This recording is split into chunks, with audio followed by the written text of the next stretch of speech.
Noong umaga ng December 26, 2014, isang ordinaryong araw sa mga empleyado ng DoubleTree Hotel sa Portland, Oregon, gitna ng Kapaskuhan at halos puno ang hotel dahil sa magandang lokasyon nito sa tapat ng isang malaking shopping center. Maraming bisitang dumarating at umaalis.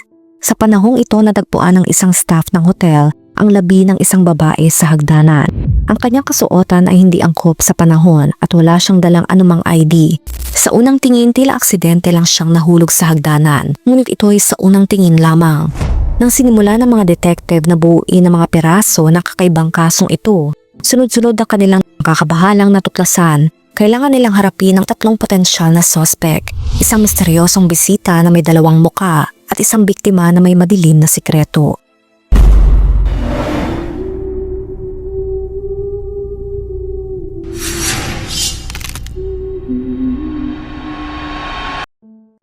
Si Ashley Benson, isang 24 years old na babae ay laging masayahin. Hanggang sa edad na 30 years old, nakatira siya sa Montana kasama ang kanyang ina at pagkatapos ay lumipat sa suburbs ng Portland, Oregon para manirahan kasama ang kanyang ama, si Michael at ang stepmother na si Jody. Napakaganda ng relasyon niya sa kanyang ama at sa maikling panahon, tunay niyang minahal ang kanyang stepmother. Ang paglipat ay isang malaking pagbabago sa buhay ng dalaga. Ngunit naging kapakipakinabang para sa kanya.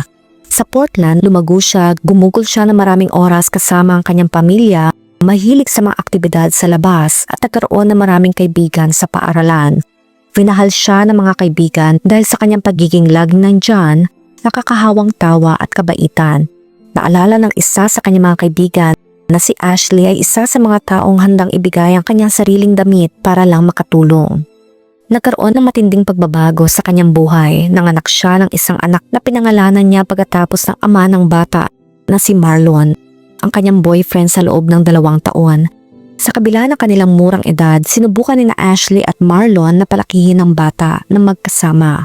Sa simula maayos ang lahat, ngunit noong 2008 pagkatapos ng pagtatapos ng paaralan, nagsama sila sa iisang bahay. Nang ang batang pamilya ay naiwan para umasa sa sarili, naging mahirap ang mga bagay. Laging gusto ni Ashley na makapagtapos ng higher education, ngunit kinailangan niyang isuko ang kanyang pangarap para mapunan ang kanilang pinansyal na pangangailangan. Sa kasamaang palad, hindi kinayat ng mga batang magulang ang mga hamon at kalaunan ay naghiwalay. Ang kanyang anak ay nanatiling nakatira kay Ashley. Ang sitwasyong napagdesisyonan niya ay napakahirap, ngunit nagawa niya ito. Nakahanap siya ng tirahan para sa sarili at sa kanyang anak. Kumuha ng anumang kakaibang trabaho na makikita niya at dahan-dahan siyang nakabangon. Sa mga sumunod na taon, inilaan ng dalaga ang sarili ng buo sa kanyang anak.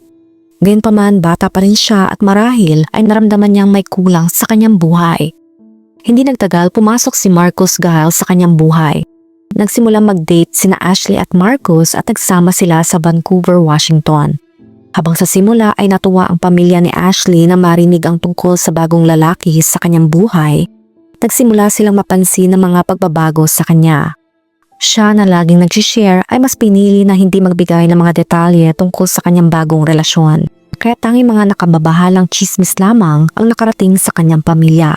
Ginawa ni Marcus ang lahat para ilayo si Ashley sa kanyang pamilya at mga kaibigan. Hindi siya pinapayagang gamitin ang kanilang kotse. Kahit na si Ashley ang nagbabayad para dito sa lahat ng bill at upa sa apartment. Sa madaling salita, nabubuhay ang lalaki sa pera ni Ashley habang sinasabihan kung ano ang dapat niyang gawin. Siyempre, sinubukan ng ama at stepmother ni Ashley na banggitin ang isyong ito sa kanilang mga bihirang pagpupulong sa kanilang anak. Ngunit kakaunti ang magagawa nila dahil nasa legal na edad na siya. Sa katotohanan, mas malala pa ang mga bagay.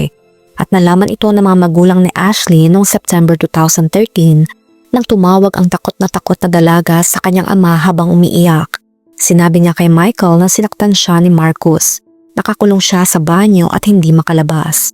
Tinawagan ni Michael si Marcus at binantaan siya ng pisikal na pinsala kung hindi niya agad napapalayain ang kanyang anak.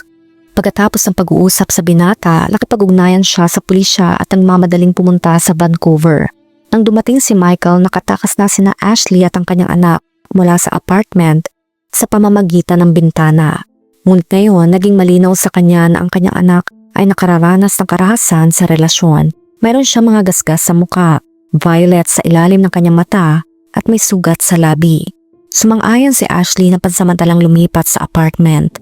Ngunit hindi lang tagal ay bumalik din ang lahat sa dati. At patuloy siyang nanirahan kasama si Marcos. Sinubukan ng kanyang pamilya na kumbinsin siyang kahit magbakasyon muna mula kay Marcos. At minsan tila handa siyang gawin iyon, ngunit lumipas sa mga buwan at walang nagbago. Sa panahong iyon ng mga desisyon ni Ashley ay nagsimulang ikabahala ng ama ng kanyang anak, si Marlon. Nagpunta si Marlon sa korte para sa kustodiya ng bata at nagpa siyang hukom na pabor sa kanya. Kasabay nito nag-alala ang pamilya ni Ashley na mayroon silang hindi nalalaman sa buhay ng kanilang anak. Sa kasamaang palad hindi sila nagkamali. Dumating ang Pasko ng 2014. Ang anak ni Ashley ay kasama si Marlon at ang kanyang pamilya, habang si Ashley mismo ay pumunta para magbigay ng regalo sa kanyang mga kamag-anak. Dinala siya ni Marcos ngunit ito ay nasa kotse lamang at hindi man lang pumasok sa bahay ng mga magulang ng dalaga. Tila masaya si Ashley ngunit hindi siya nagtagal. Ipinaliwanag niya na plano niyang manood ng pelikula kasama si Marcos at marahil ilang kaibigan at magkaroon ng tahimik na gabi. Pagkatapos noon ay umalis na siya. Ginugol ng pamilya ni Ashley ang natitirang bahagi ng bakasyon tulad ng dati. Hindi nila akalain na mayroon silang dahilan para mag-alala sa dalaga. Hanggang kinabukasan, nang tawagan sila ni Marcos, ipinaalam ng binata na hindi niya makontak si Ashley. Alam ni na Michael at Jody ang ugali ni Ashley na hayaang maubos ang baterya ng kanyang telepono at bukod pa rito, hindi siya marunong magbasa ng oras. Kadalasan pagkatapos ng ilang oras ay tatawag siya pabalik na parang walang nangyari. Tiwala sila na isa lamang ito sa mga pagkakataong iyon, ngunit sinimulan pa rin nilang tawagan ng kanilang anak. Sinusubukan makokontak siya. Gayunpaman habang lumilipas ang oras, lumalaki ang kanilang pag-aalala. Sa sandaling iyon nakatanggap sila ng tawag. At ang tawag na ito ay hindi lamang nagwasak sa kanilang mundo, kundi ipinaliwanag din kung bakit nila naramdaman na may tinatago si Ashley sa kanila.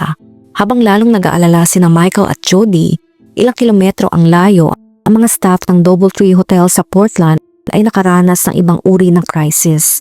Nagsimula ang umaga tulad ng dati sa abalang panahon ng bakasyon. Ngunit biglang nagbago ang lahat bandang 11 a.m. Natagpuan ng isang staff ng hotel ang isang labi sa hagdanan sa ikawalong palapag sa likod lamang ng pinto. Nakita niya ang isang dalaga na nakahandusay at mukhang wala ng buhay sa sahig. Malinaw na hindi na siya matutulungan.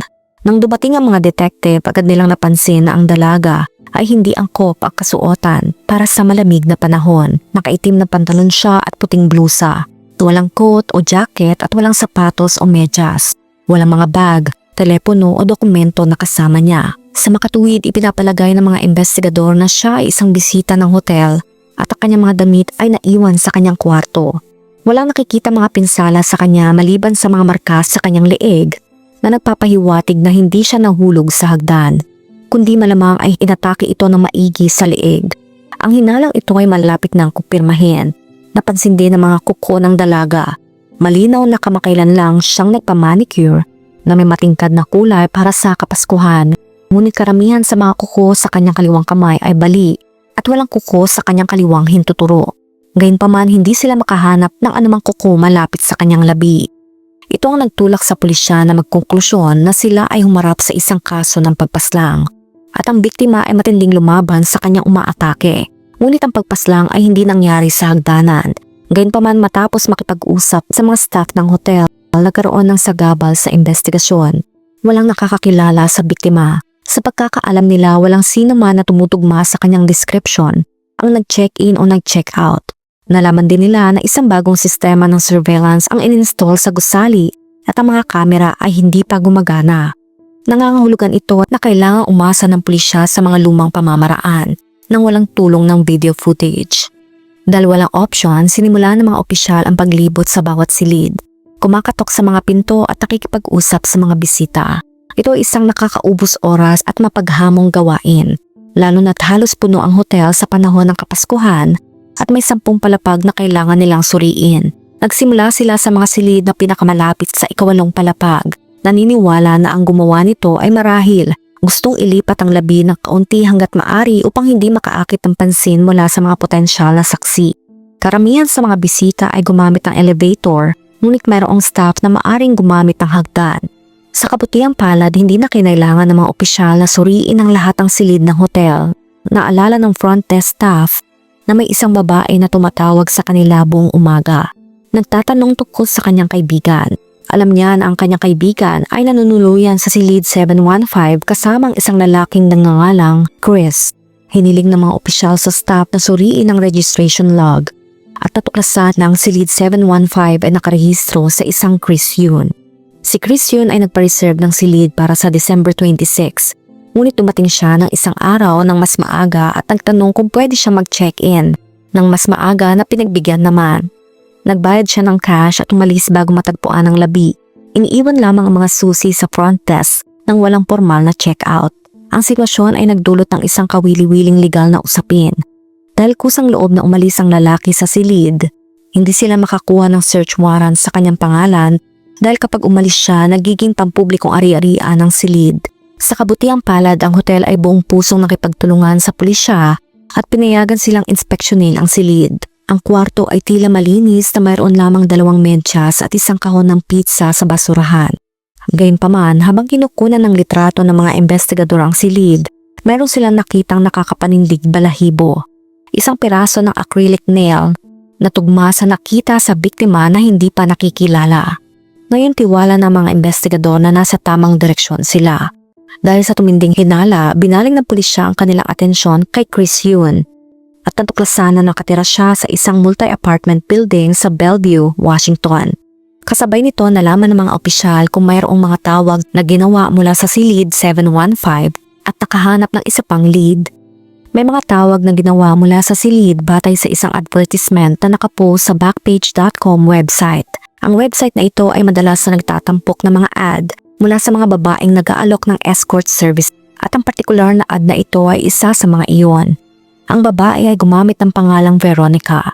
Ang mga kalakip na larawan ay tumugma sa biktima na nakita sa hagdanan. Ang kanyang tunay na pangalan ay malamang na hindi Veronica ngunit hindi siya mananatiling hindi nakikilalang biktima ng matagal. Ang paghahanap sa bawat palapag ay nagbunga. Malapit sa isang ice cream vending machine, tatagpuan ng mga opisyal ang isang purse at sa loob nito ay may dokumento na may larawan ng biktima at nagtataglay ng pangalang Ashley Renee Benson. Ipinaalam ng mga detective ang balita sa pamilya ni Ashley. Lubos silang nalungkot. Kinailangan nilang harapin ang hindi lamang ang pagkasawi ng kanilang anak, kundi pati na rin ang katotohanan na meron siyang naiwan na anak. Lubhang nag-alala ang pamilya, kundi pati na rin ang katotohanan na meron siyang itinatago. Lubhang nag-alala ang pamilya ni Ashley sa kanyang relasyon kay Marcus. Ngunit lumabas na mas malalim pa ang mga suliranin sa kanyang buhay. Hindi nila maintindihan kung bakit hindi siya lumapit sa kanila para sa kanyang mga problema, lalo na't ikinagulat nila ang kanyang lihim na nightlife. Hindi sila makapagbigay ng impormasyon kung paano siya napunta sa hotel. Sa pagkakaalam nila, plano niya manood lang ng pelikula kasama si Marcus. Gayunpaman pinayuhan nila ang mga detective na kausapin sina Marlon at Marcus. Agad na naibukod si Marlon bilang suspect dahil pinaslang si Ashley noong araw ng Pasko. At ginugol naman ni Marlon ang araw kasama ang kanyang pamilya at kaya niyang patunayan ito. Alam niya na si Ashley ay nagbibigay ng mga serbisyo ng escort. Ito ang eksaktong dahilan kung bakit niya ipinaglaban ang kustodiya ng kanilang anak at pumabor ang hukom sa kanya. Naniniwala ang hukom na kung hindi kayang gumawa ng matalinong desisyon si Ashley para sa kanyang sarili, hindi rin niya ito magagawa para sa kanyang sariling anak. Kinilala rin ng hukom na si Ashley ay isang napakatalino, kaaya-aya at mapagmahal na ina at sinubukan siya kausapin. Ipinaliwanag na ang ganoong pamumuhay ay madalas na nagdudulot ng negatibong resulta, ngunit parang sila ay kumakausap lang ng pader. Sa kabilang banda naunawaan kung bakit napunta ang hinala ng pamilya kay Marcus. Minaltrato niya si Ashley at pinaghihinalaan nilang kinokontrol niya ang iba't ibang aspeto ng kanyang buhay. Nalaman ng mga investigador na may dating record si Marcus sa pulisya. Kabilang ang mga kasong assault, ang kanyang alibay ay hindi kasing solid na kay Marlon. Ayon sa kanyang pahayag, matapos ihatid si Ashley sa hotel, gumugol siya ng ilang oras sa bahay. Naglalaro ng video games at syempre wala makakapagpatunay nito. Ngunit bago lubusang masalansa ng mga detective ang bagong impormasyong ito, nakatanggap sila ng isa pang lead at ito ay talagang hindi kapanipaniwala.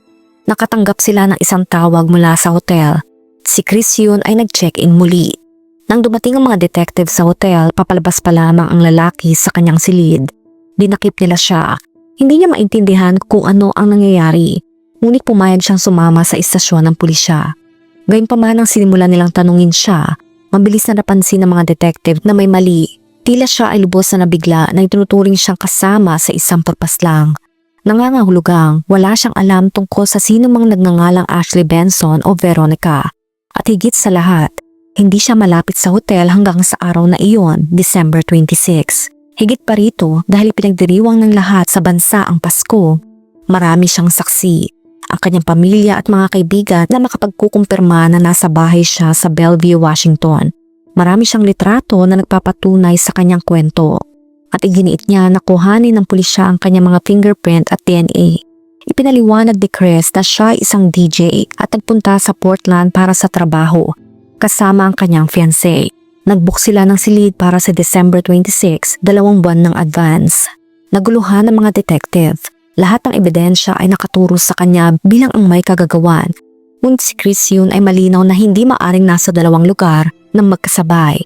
Kaya sinimulan na mapagtanto ng mga detective na kailangan nilang palayain ang kanilang pangunahing suspect. Nang biglang may isang nakaisip. Tinanong niya ang lalaki kung may kilala siyang kapareho ng pangalan.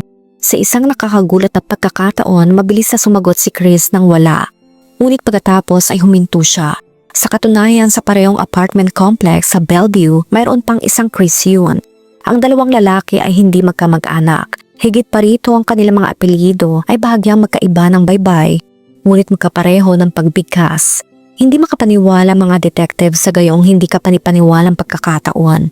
Hiniling nila ang mga detalye at nalaman na ang lalaking dumating sa Portland noong December 25 ay nagpakita ng kanyang driver's license na may pangalang Taebun Christian. Hindi magkatugma ang spelling ng mga apelyido, ngunit kalmado niyang ipinaliwanag na ito ay isang typographical error. Hindi ito nakita ng hotel staff na kakaiba. Nagbayad siya ng cash at nagpunta sa isang silid. Nakakuha ang mga detective ng mga maraming ebidensya na matagpuan nila ang telepono ni Ashley. Ang phone ay nagping na nagpapahiwatig na nasa malapit pa rin ito sa hotel. Hinalughog ng pulisya ang lugar at nakita ito sa isang basurahan. Mga 1 o kalahating bloke mula sa hotel. Dito nakita nila ang napakaraming mensahe na ipinadala ni Chris kay Ashley. Ang mga mensahe ay nagbunyag na si Chris ay naging regular na kliyente ni Ashley sa loob ng ilang buwan at tinawagan at minessage niya ito ng dose-dosenang beses sa araw ng Pasko pa lamang. Gayunpaman tumataas ang tensyon sa pagitan nila bago ang kanyang pagkasawi. Bahagi nito ay tungkol sa pera at dahil lalong naging possessive si Chris sa kanya. Pinipilit siyang iwan ang kanyang kasalukuyang pamumuhay at magiging kanyang girlfriend. Sa bawat pagtatagpo ni Chris kay Ashley, binibigyan niya ito ng libo-libong dolyar, mga regalo at marangyang pagpunta sa restaurant. Bilang kapalit, hinihiling niya na wala itong ibang lalaki sa kanyang buhay. Bago ang kanyang pagkasawi, nagpadala si Chris sa kanya ng isang email kung saan niya isinulat. Lilinawin ko ang lahat bago mong basahin ang aking mensahe. Determinado akong bayaran ka para sa lahat ng oras na ginugol mo para sa akin. Bago mo ako hatulan, gusto kong malaman mo na sinira mo ang ating kasunduan. Nag-post ka ng bagong ad. At bagamat pinatawad kita, nakakita ako ng iba pang ad. Mula sa email na ito, malinaw na ipinangako ni Ashley kay Chris na hindi na siya magpo-post ng mga escort ad. Ngunit natuklasan ni Chris na niloko siya. Ngayon kumbinsido ang mga investigador na hindi lamang nila natagpuan ang taong responsable sa pagpaslang kay Ashley, kundi naintindihan din nila ang kanyang motibo. Pinaghinalaan nila na sa gabi ng pagpaslang hiniling ni Chris kay Ashley na itigil na ang escorting ng tuluyan. Ngunit tumanggi siya. Dineklara na ayaw na niyang makita siya. Sa galit, hinawakan ito sa leeg at iniwan ang kanyang labi sa hagdanan. Ang lahat ay unti-unting nagkakaugnay, ngunit may isang halatang problema. Walang nakakaalam kung nasaan si Chris. Wala siya sa kanyang apartment sa Bellevue. Nakakatapos lang niyang rentahan, 1 buwan na ang nakalipas. At halos walang laman ang kasangkapan. Naniniwala ang mga magulang ni Chris na nag-aaral siya sa kolehiyo at wala silang idea kung nasaan ang kanilang anak. Samantala, nalaman ng mga detective na noong umaga ng December 26, sinubukan ni Chris na mag-check-in sa isa pang hotel. Pawisan siya at ang kanyang muka at leeg ay puno ng maraming gasgas. Tinanong siya ng clerk kung ano ang nangyari at sumagot siya na nakipaghiwalay siya sa kanyang pamilya at kailangan niya ng lugar para makalayo sa kanila. Hindi binigyan si Chris ng silid dahil gusto niya magbayad ng cash. Kaya tumawag sila ng taxi at nag-check-in sa ibang hotel sa Portland. Nang sa wakas nang makakuha ang pulisya ng search warrant at sinubaybayan ang cellphone ni Chris, huli na sila nang dumating sa hotel na ito. Nakalabas na siya. Gayunpaman habang nasa hotel, tumawag siya sa ibang babae na nagbibigay ng mga escort services. Ngayon nag-alala ang mga investigador na kung hindi sila kumilos ng mabilis, baka magkaroon sila ng 2 kaso ng pagpaslang. Sa pag-aaral ng buhay ni Chris, alam ng mga detective na madalas siyang naglalakbay sa mga tren ng Amtrak na nagpapabalik-balik sa pagitan ng Washington at Oregon. Ito ang isa sa nawawalang piraso na magpapahintulot sa kanila na mahuli siya. Humigit kumulang 2 linggo pagkatapos ng pagpaslang kay Ashley, noong January 7, 2015, nalaman ng mga investigador na nag-check-in si Chris sa isa pang hotel sa Portland area at bumili ng tiket para bumiyahe patungong Washington sa parehong araw. Hinati ang pulisya sa 2 grupo, kung saan ang isa ay patungo sa hotel at ang isa naman ay sa Portland Union Station. Habang papalapit sila sa hotel, nakita ng detective si Chris Yun na lumabas ng gusali at sumakay ng taxi. Nagmadali silang pumasok at tinanong ang clerk kung kilala niya ang taxi driver at kung mayroon siyang phone number ng driver. Tinawagan ng clerk ang driver at maingat na tinanong kung saan sila patungo. Hindi makapaniwala ang pulisya nang malaman nila na si Chris Yun ay bumalik sa pinangyarihan ng insidente. Habang nakaupo sa kotse, nagpalagay sila tungkol sa kanyang intensyon. Gusto ng ilang na bumalik sa pinangyarihan ng kanilang mga insidente upang muling balikan ang mga emosyong naramdaman nila habang ginagawa ang madilim na bagay. Gayunpaman, mas malamang na gusto lang niyang kunin ang purse ni Ashley na nakita na ng mga opisyal. Dahil mabilis na pumasok at lumabas si Chris sa hotel nang walang insidente, sumakay siya muli sa taxi at dumiretso sa istasyon ng tren, kung saan siya ay pinalibutan ng mga opisyal. Ang unang sinabi niya sa kanila ay paano niyo ako nahanap. Sa panahon ng interogasyon, si Chris ay naging kalmado, magalang at naging mahinhin. Inamin niya na palagi siyang nahihirapan na makipag-ugnayan sa mga babae. Nakilala niya si Ashley ilang buwan na ang nakalipas nang tawagan niya ito bilang tugon sa isang ad. Gusto ni Chris na maging girlfriend niya si Ashley, ngunit itinanggi niya na siya ay obsessed dito. Inilarawan niya ang kanilang pagtatagpo noong December 25 at inamin na nag-away sila tungkol sa pera. Gayunpaman sa sandaling sinimula ng mga detective na magtanong tungkol sa pagpaslang, nanahimik siya at humingi ng abogado. Ngunit ang partikular na nakaka-interes ay ang pagsasabi ni Chris tungkol kay Marcus. Ayon kay Chris, hindi raw boyfriend ni Ashley si Marcus. Hindi lang daw alam ni Marcus ang tungkol sa kanyang pagiging escort, kundi siya raw ang nasa likod ng lahat. Kinokontrol siya ng emosyonal at pisikal at pinipilit siyang gawin ang aktibidad na ito. Habang maaring tila pagtatangka ito ni Chris na isisi ang responsibilidad sa iba, sa puntong ito hindi lang siya ang gumagawa ng ganoong pahayag sa pulisya. Ang ilan sa mga kaibigan ni Ashley na may alam tungkol sa kanyang trabaho ay pati din ang pagkakasangkot ni Marcus dito. Malinaw na si Ashley ay naging biktima ng human trafficking. Ang mga taong tulad ni Marcus ay madalas na tinatawag na Romeo Pimps. Nagpapanggap silang boyfriend ngunit ang katotohanan, mamanipulahin nila ang mga mahihinang babae, madalas ay mga young single mom, inaakit sa pag-ibig at pagkatapos ay pinagsasamantalahan. Pinipilit silang kumita ng pera para sa kanila. Bagamat mahirap patunayan ang ganoong mga aligasyon, inamin mismo ni Ashley sa isang custody hearing ilang buwan bago ang kanyang pagkasawi na ang pera na kanyang kinikita ay napupunta sa pagbabayad ng lahat ng gastusin para sa kanya at kay Marcus, kabilang ang upa sa bahay at kotse. Ang mismong kotse na hindi siya pinapayagang mag-drive. Sa simula itinanggi ni Marcus ang anumang pagkakasangkot sa trabaho ni Ashley. Ngunit unti-unti ay binago niya ang kanyang mga pahayag. Sa huli ay inamin kung sino si Chris yun at isiniwalat na siya ay naghatid kay Ashley sa hotel noong gabi ng kanyang pagpaslang. Gayunpaman sa kabila ng lahat ng nabanggit, walang ebidensya na nagpapahiwatig na direktang kasangkot si Marcus sa pagpaslang. Tanging siya lang ang tumrato kay Ashley bilang kanyang pag-aari. Sa kasamaang palad tulad ni Chris yun, gumagastos din si Marcus ng libo-libong dolyar kay Ashley. Minsan ay nagbibigay pa ng higit sa $5,000 sa isang pagkakataon. Ayon sa mga detective, naniniwala si Chris na may karapatan siyang idikta kung ano ang dapat gawin ni Ashley. Ayon sa mga detective, nang dumating siya sa hotel nung gabing iyon, kahit na hindi siya lubusang maintensyon na paslangin si Ashley, hindi niya inalis ang posibilidad na iyon. Sa makatuwid, ayon sa teorya ng pulisya, hinak niya ang email ng isa pang Chris Yun O baka naman ay nalaman niya na darating ang isa pang Chris Yun sa Portland at nagpasya siyang gamitin ang bookroom number nito. Marahil ay para nga ipahamak ito, isang kaparehong pangalan para sa pagpaslang.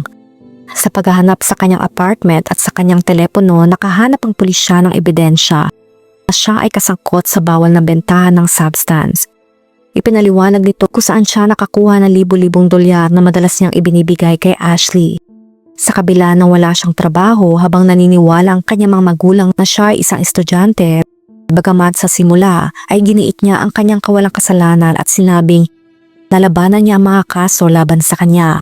Pumayag siya kalaunan sa isang plea deal. Noong 2017, si Tae-boon Chris Young, o ayon sa kanyang ginustong tawagin ng sarili, si Chris Yoon, ay umamin ng kasalanan sa involuntary manslaughter in the first degree murder at sinentensyahan ng 18 years sa bilangguan. Malinaw na hindi siya kinasuhan ng anumang may kinalaman sa bawal ng substance. Ngunit ang eksaktong dahilan nito ay hindi lubusang malinaw. Posible ang mga ito ay bahagi ng kanyang plea deal. Ang mga kasong human trafficking laban kay Marcus ay hindi napatunayan sa korte. Naghain ng kaso ang pamilya ni Ashley laban sa may-ari ng hotel at sa website kung saan nakapost sa mga ad. Iginiit ng mga kamag-anak na ang mga kumpanyang ito ay nabigo sa pagpapatakbo ng kanilang negosyo. Sa paraan na mapigilan ang human trafficking, nakalaunan na humantong sa pagkasawi ni Ashley. Kasunod nito, isinara ng Department of Justice ang Backpage.com website. Binanggit ang pagpapadali at pagpopromote nito ng pagbebenta ng laman online. Sa kasamaang palad na tuklasan ng pulisya na ang anumang nangyayari sa buhay ni Ashley ay maaring nangyari na sa loob ng maraming taon. 4 na taon bago ang kanyang pagkasawi, nakikipag-date siya sa isa pang lalaki. Ito'y si Latrell Poston. Nakalaunan ay kinasuhan ng human trafficking. Si Latrell ay 21 years old nang siya ay sinentensya ng 25 years sa bilangguan. Isinawalat ng mga detective na tinratong niya ang kanyang mga biktima bilang kanyang pag-aari tulad ng ginawa ni Marcus. Si Latrell ay nagkunwari ring boyfriend ni Ashley at kahit pagkatapos ng kanyang pag-aresto, patuloy na pinapadala ni Ashley sa kanya ang mga kita mula sa kanyang trabaho. Bagamat hindi laging kusang loob, halimbawa ayon sa mga court records, noong August 11, 2011, tinawagan ni Latrell si Ashley at tinanong kung nasaan siya. Sumagot siya na nagpapamanicure siya sa isang salon. Pagkatapos ay nagsimula siyang sumigaw na kung hindi siya maglalagay ng pera sa kanyang prison account, sasaktan niya ang ina ni Ashley. Tanong ng ama ni Ashley na si Michael, ano ang sinabi nila sa kanya para gawin ang lahat ng ito o manahimik tungkol dito. Pagkatapos ng pagpaslang sa kanilang anak, madalas na nakatanggap sina Michael at Jody ng mga tawag mula sa ibang kabataang babae na nakulong sa human trafficking. Ang mga babaeng ito ay naghahanap ng mga sagot sa kanilang sariling mga tanong. Ang mga batang babae na ito ay pakiramdam na walang paraan para makatakas. At sa isang punto ay papaslangin din sila. Sabi ni Jody, sinasabi ko sa kanila, alam kong binantaan kayo, ngunit ang aming anak ay hindi lumapit sa amin para humingi ng tulong. At tingnan niyo kung nasaan siya napunta. Ito ay isa sa mga kaso na nag-iiwan ng dalawang damdamin sa maraming dahilan. Sa isang banda, ito ay isang mahusay na halimbawa ng coordinated at bihasang pagtatrabaho ng pulisya. Nagawa ng mga detective at prosecutor na hanapin ang suspect at matiyak ang kanyang paghatol. Sa kabilang banda, nakakalungkot na sa kabila ng patakaroon ng isang mapagmahal na pamilya na tunay na nagmamalasakit kay Ashley, nag-aalala sa kanya at ang nanais ang pinakamabuti para sa kanya ay karamihan sa mga lalaki sa kanyang buhay ay tinrato siya bilang isang bagay na pinagsasamantalahan para sa kanilang sariling layunin. Ikaw, anong masasabi mo sa kwento natin ngayon? Let me know sa comment section. Kung nakaabot ka sa video na ito ay maraming salamat. Huwag kalimutan mag-like, share, subscribe, and turn on the notification. Ingat ka palagi! Ciao!